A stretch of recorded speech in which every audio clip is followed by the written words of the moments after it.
This video is going to be about what I expect technology stocks to do in 2025.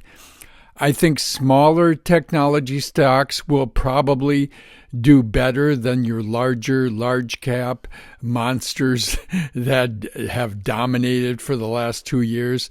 Their valuations have gotten so high that you're likely to have single-digit returns on your larger cap technology stocks, while the smaller technology stocks, while being more risky, have the potential for higher returns. And so I'm using a mixed approach where I'm buying both smaller technology companies and the larger technology companies to round out my portfolio. The first area of technology that I'm investing in is quantum computing.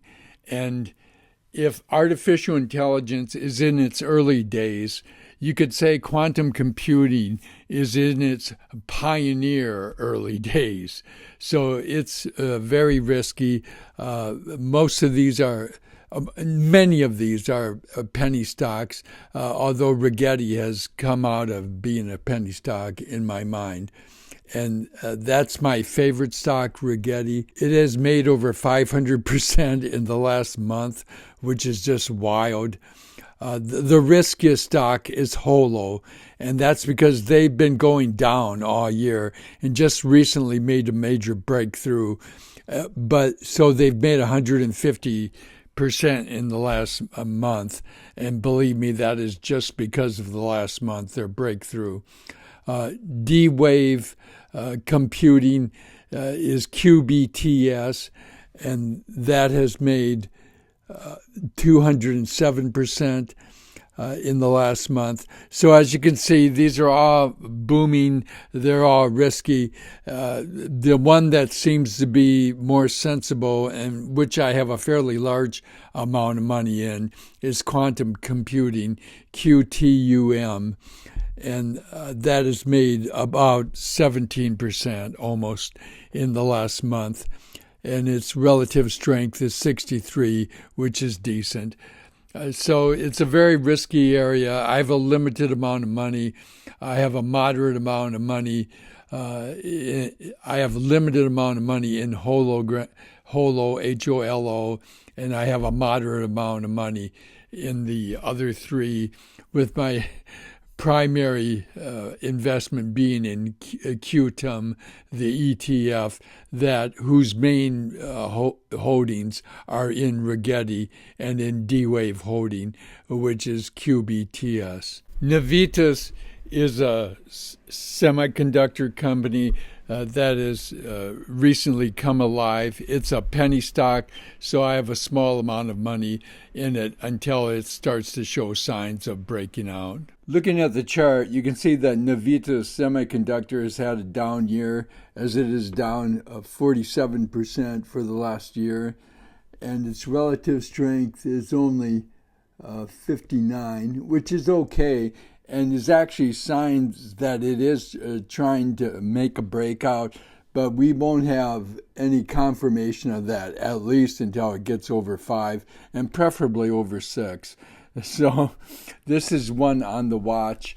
I have some money in it, but not very much, and it's just hoping for a turnaround, which I seldom do, but because it's a semiconductor stock, I'm giving it the benefit of the doubt.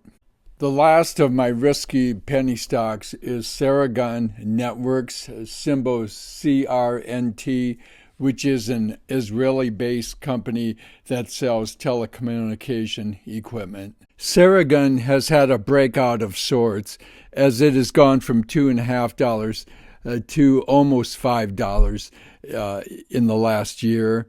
But we are waiting to see if this continues.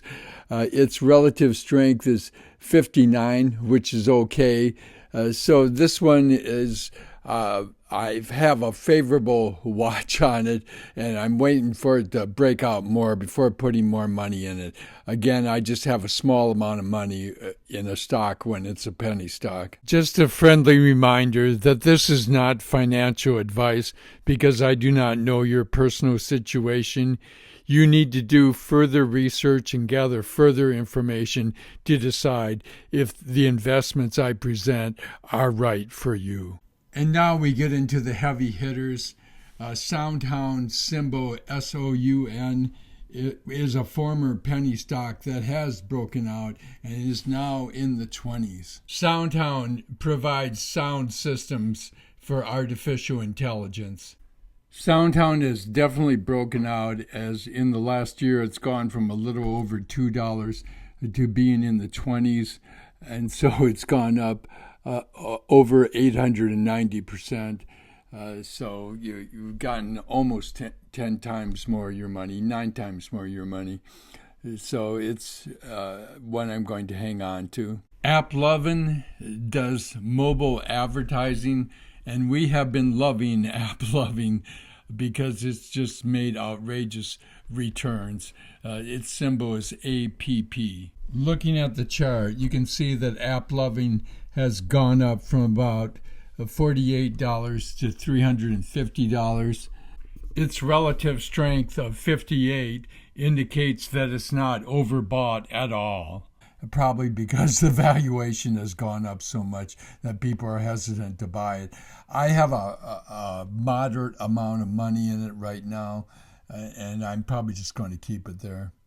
Arista Networks, symbol ANET, ANET, has done about 100% this year, which indicates that it's not as outrageous as AppLovin and some of these other stocks, but is still a tremendous return. They do telecommunication equipment. And the chart on ANET is wonderful. It has that nice upward slope that you like to see, making almost 100%, and its relative strength is still only 61, which indicates that it's not overbought. So this kind of stock I feel much more comfortable in holding. Credo, symbol CRDO, provides high-speed connections for artificial intelligence data centers. It's a software company. In the last year, Credo has made 293%, which, believe it or not, the relative strength of 61 indicates that it's not overbought. So this stock is important to data centers, and I think it's a goer. It's unbelievable how much these stocks are spiking since November. Robinhood, symbol HOOD, HOOD, is an innovative stock and crypto brokerage. Robinhood has also spiked up since November, and in the last year it's made 234%. Wow. I think part of their success is because Bitcoin has gone up so much. So this is a keeper. I own Bitcoin through the Fidelity Bitcoin ETF, which is FBTC. Right now, Bitcoin is trading at about 98,000. So I just intend to hang on to this unless Bitcoin starts to take a big dive, in which I'm a trader. I'll get out and get back in if it starts to look favorable again. But I think right now it's at a kind of a point of decision whether it's going to go forward. I think it's likely to go forward simply because we have the most pro-crypto president-elect in history. Reddit, a relatively new social platform, is making up for my not investing in Facebook early, as it has been one of my most successful trades of the year. Reddit went up 263% during the year. Wow. From the end of October, where it was going for $75, it is now at $177. Its relative strength is 62, which is good.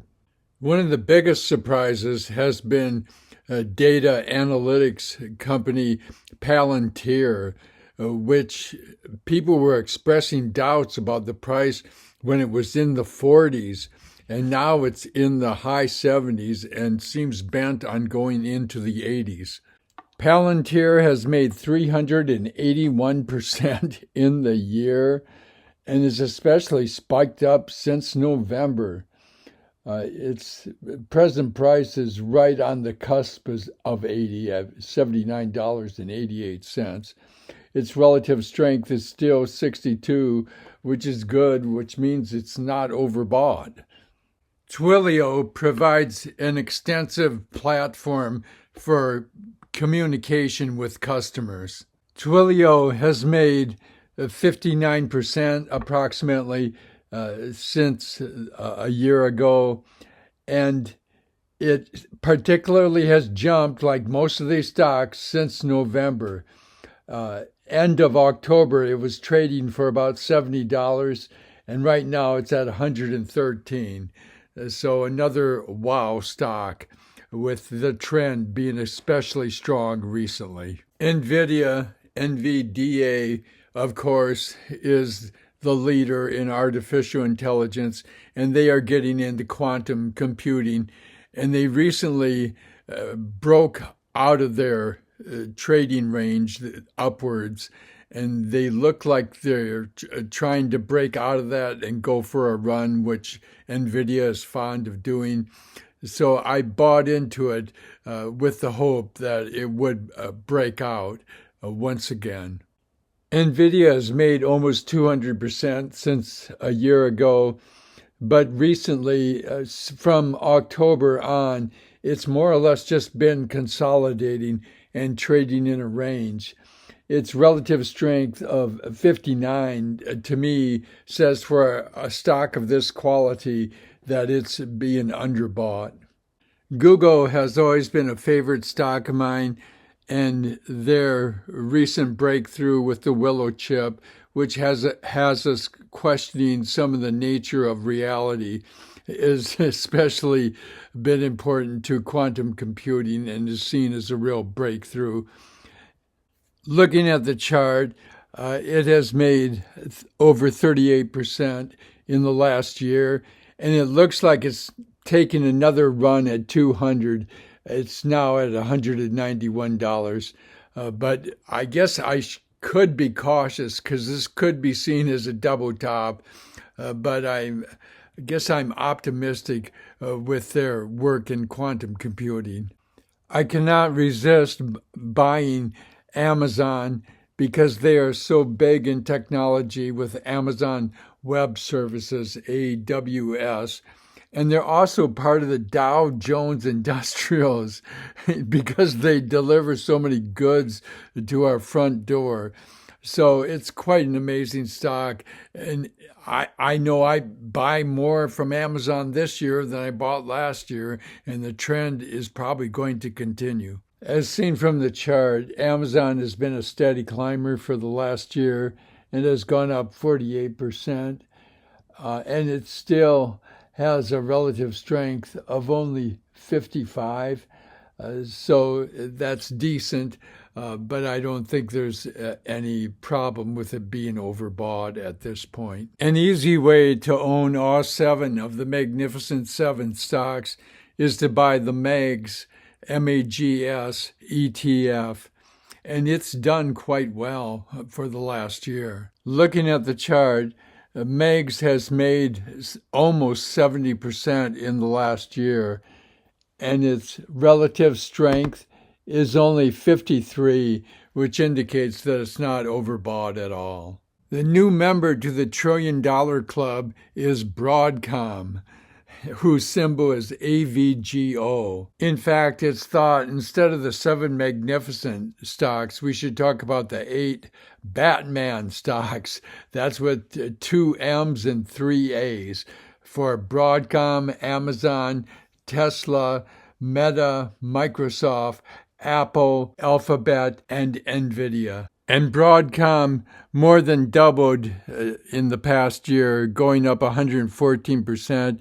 It was at about 125, and it's now in the 230s and seems to be consolidating. So we will see what happens with this one. The relative strength of 62 is decent. Thanks for watching.